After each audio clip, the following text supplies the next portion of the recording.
Hey, let's talk about trolling tube jigs. We get a question about that pretty often, how we troll tube jigs, and there's a lot of different ways that you can go about that. But, you know, when you're fishing in a boat and you have downriggers, it's one thing, but we created a lure a couple years ago we call the grave digger.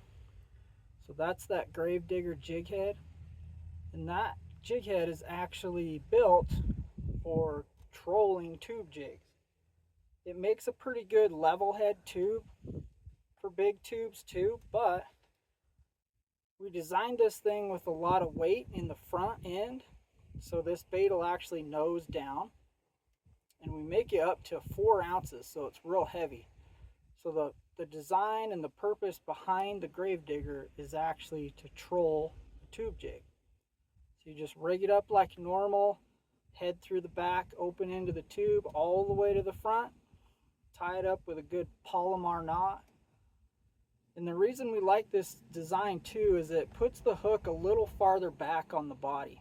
So when you're trolling this thing, the idea is you want bottom contact all the time with this jig. You want it to be, it's gonna nose down, you want it digging in the dirt, dragging along, pounding bottom. When the fish see that, they typically come in from behind and pick it up, or they'll shoot in from the side and grab it right in the middle. The head first bite when you're trolling something like that's pretty rare. So these longer shanked hooks on this grave digger work exceptionally well for that technique.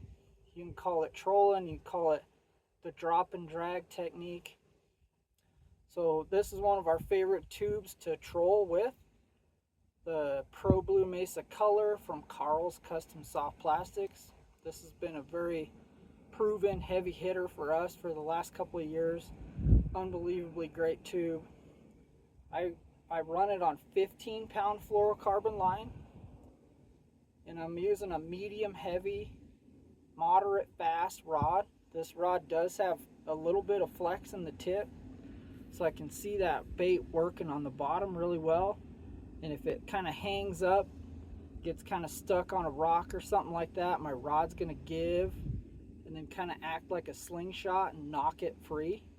So you actually hang up a little bit less with a rod that's got a little more give to it, but you still want a good stout heavy, either medium heavy or heavy power rod, because we're dealing with pretty big hooks and hopefully pretty big fish.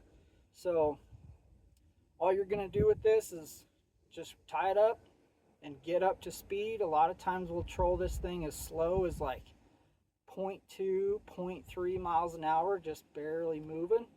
But you control it as fast as you can, so long as this thing is still digging in the bottom. So if we really want to up our speed, we just go to like the 4-ounce head, drop that thing to the bottom, and then you control up to like a mile and a half an hour with that thing and still maintain really good bottom contact.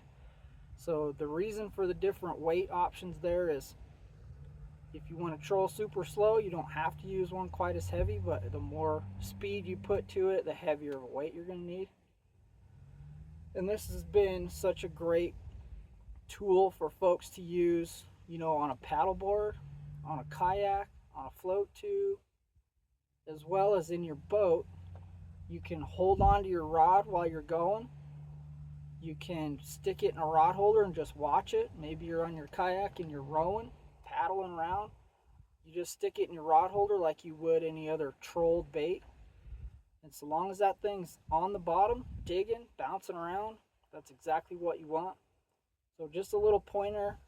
Hopefully that answers a few questions about a lot of the ways that we troll tubes. This is a really highly effective way to do it.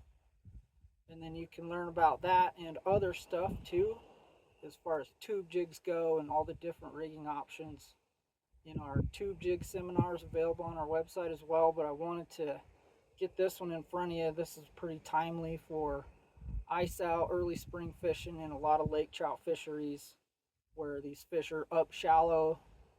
They've been seeing jigs and stuff, so they're a little shyer.